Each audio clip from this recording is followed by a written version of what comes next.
Very good morning to all of you. Class आज हम व्यावसायिक संनियम यानी कॉमर्शियल लॉ का एक इम्पॉर्टेंट टॉपिक पढ़ेंगे। ये है क्षतिपूर्ति का नियम या क्षतिपूर्ति का अनुबंध। इसे आप कॉन्ट्रैक्ट ऑफ इंडेमनिटी भी कह सकते हैं। बेसिकली ये कॉन्ट्रैक्ट यानी अनुबंध का ही एक इम्पॉर्टेंट पार्ट है।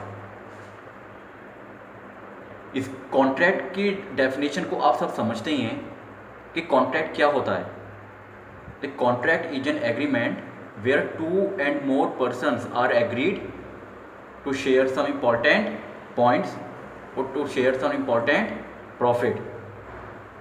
यानी ऐसा अनुबंध जहां दो या दो से अधिक व्यक्ति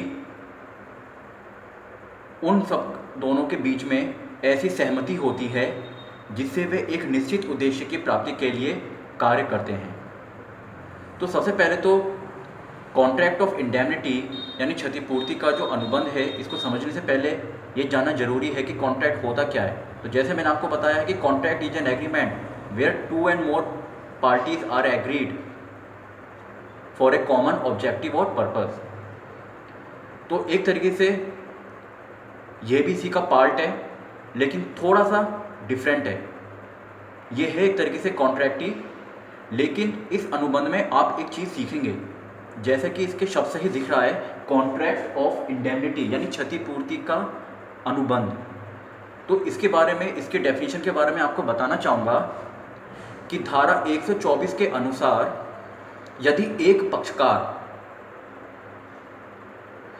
दूसरे पक्षकार को हुई हानि को उठाने के लिए स्वयं वचनबद्ध रहता है या किसी तीसरे व्यक्ति द्वारा अगर उस दूसरे पक्षकार को कुछ हानि होती है उसके आचरण द्वारा, तो वहाँ क्षतिपूर्ति का अनुबंध लागू होता है।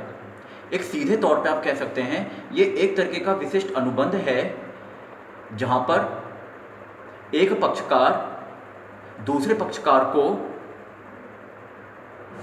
होने वाली क्षति के लिए स्वयं वचन देता है कि अगर उसके कारण उस पक्षकार को कोई हानि होती है या किसी तीसरे व्यक्ति के व्यवहार या आचरण के कारण उस दूसरे पक्षकार को कोई हानि होती है, तो उसके समस्त खर्चे या हानियों की क्षतिपूर्ति को वहन करने का वो स्वयं उत्तरदायित्व रहेगा। सरल शब्दों में इंग्लिश में आप देख सकते हैं, it is an contract where one person promises to another person to discharge his obligation for any loss suffered by second party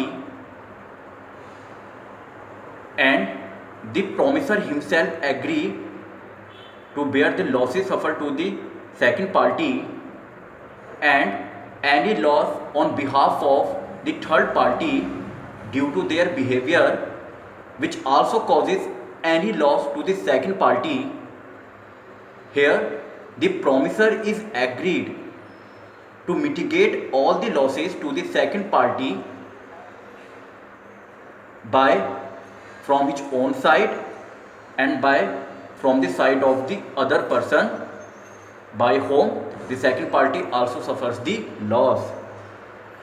इसका सीधा उदाहरण आप देख सकते हैं इंश्योरेंस सेक्टर में। आप देख सकते हैं जहाँ पे आप देखते हैं कि थर्ड पार्टी का इंश्योरेंस होता है। बेसिकली इंश्योरेंस सेक्टर में दो ही पार्टीज होती हैं।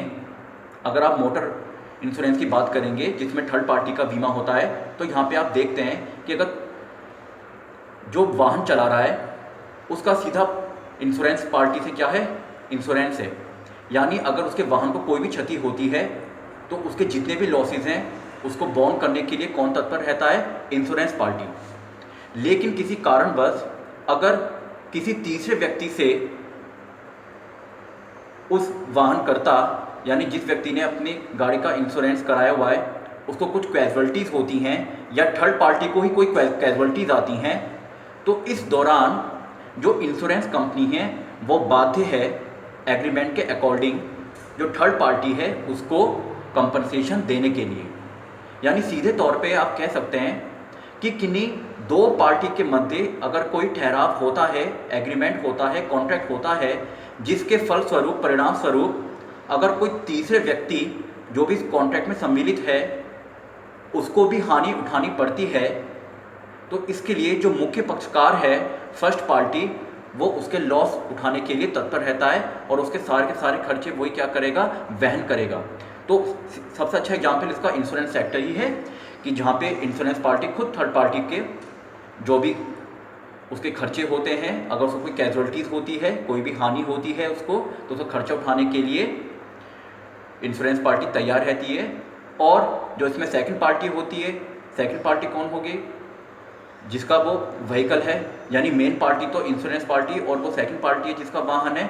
उन दोनों के कॉन्ट्रैक्ट के अनुसार परिणाम स्वरूप जो थर्ड पार्टी है, तीसरा व्यक्ति, उसको कोई भी हानि होती है तो या तो जिस व्यक्ति ने इंश्योरेंस कराया है वो उसको मुआवजा देने के लिए तैयार होगा, या जो फर्स्ट पार्टी है वही उसको क्या कहते हैं, मुआवजा देने के लिए तैयार होगी। बेसिकली यहाँ पे जो इंश्योरेंस कंपनी है वो ही कंपनसेशन रेम्बर्स करती है थर्ड पार्टी को, अगर सेकंड पार्टी द्वारा गलत आचरण से उसको हानि होती है, जो भी है। तो इसके आगे बढ़िए, यहाँ पे बेसिकली दो पार्टीज होती हैं, हानि रक्षक और हानि रक्षाधारी। यानी हानि रक्षक कौन होता है, बेसिकली यहाँ दो ही पार्टी हैं, person who promises to save other from loss, यानी जो व्यक्ति क्षति से बचाने का वचन देता है वो कौन कहलाता है, इंडेमनीफायर।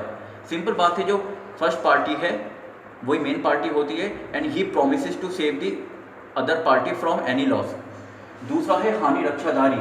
हानि रक्षाधारी क्या होती है, यहाँ पे अगर मैं आपको एक बात कहना चाहूँगा कि सेकंड पार्टी को इनडायरेक्टली दूसरी पार्टी के आचरण द्वारा, व्यवहार द्वारा कोई भी हानि उठानी पड़ती है तो उसके समस्त खर्चे जो हैं वो पार्टी ही वहन करेगी। तो इसलिए इंडेमनिटी होल्डर वो होता है person to whom promise made to save, जिसे क्षति से बचाने का वचन दिया जाता है। तो फर्स्ट पार्टी ही सेकंड पार्टी को हुई हानि से बचाने का वचन देती है, तो इसलिए जो फर्स्ट पार्टी हो गई वो तो आपकी हानि रक्षक हो गई, और जिसको प्रॉमिस किया जाता है कि उसको कोई भी हानि होगी उसकी रक्षा की जाएगी, तो उसे इंडेमनिटी होल्डर कहा जाता है। इसके कुछ इंपॉर्टेंट फीचर्स भी हैं जो इसमें जरूरी हैं, इसके आप तत्व कह सकते हैं, कॉन्स्टिट्यूएंट कह सकते हैं। पहला है टू पार्टीज, यहाँ पे दो ही पार्टीज होती हैं, इंडेमनीफायर, इंडेमनिटी होल्डर, हानि रक्षक और हानि रक्षाधारी। दूसरा है क्षतिपूर्ति का वचन। तो यहाँ पे सिंपल बात है, कॉन्ट्रैक्ट ऑफ इंडेमनिटी यही शो कर रहा है कि here one party promises to pay the loss to the second party. तीसरी चीज़ क्या है, लॉस। लॉस का होना यहाँ पे बहुत जरूरी है, जब तक लॉस नहीं होगा तब तक कॉन्ट्रैक्ट का एग्जिस्टेंस नहीं होगा, तो हानि यहाँ पे होना जरूरी है। चौथी क्या है, दायित्व यानी रिस्पॉन्सिबिलिटी। तो रिस्पॉन्सिबिलिटी सिंपल सेंस में ये है कि यहाँ पे जो मेन पार्टी है वो अपनी रिस्पॉन्सिबिलिटी से बच नहीं सकती है, उसके द्वारा अगर किसी व्यक्ति को वो हानि होती है, किसी दूसरे पक्षकार को हानि होती है, उसे हानि उठानी पड़ती है, तो जो मेन पार्टी है फर्स्ट पार्टी वो उसके लॉसेस को रिम्बर्स करेगी और उसकी जो हानि है, क्षति है, उसको मिटिगेट करेगी। पांचवा है वैध ठहराव के लक्षण यानी नेचर ऑफ वैलिड एग्रीमेंट। तो सिंपल यहाँ पे चीज़ कंफर्म ही है, आप मान के चलिए जैसे इंश्योरेंस सेक्टर की बात करते हैं तो वहाँ पे जो इंश्योरेंस कंपनी है या वो व्यक्ति जो अपनी गाड़ी का इंश्योरेंस करा रहा है, वो दो पार्टीज हैं, उनके बीच में सहमति है, एग्रीमेंट है, तो वो एक तरीके से वैलिड एग्रीमेंट है और एक्सेप्टेंस है दोनों का। अगला है इसका सद्भावना, गुड फेथ। कॉन्ट्रैक्ट जो होता है गुड फेथ पे होता है, क्योंकि यहाँ पे आप एक्सेप्टेंस कर रहे हैं, किसी कॉन्ट्रैक्ट में आप एंटर कर रहे हैं, और एक तरीके से जो इंश्योरेंस कंपनी है या जो भी पार्टी है वो बाध्य है लॉसेस को बेयर करने के लिए, तो यहाँ पे फेथ भी एक इम्पॉर्टेंट रोल प्ले करती है। Thank you.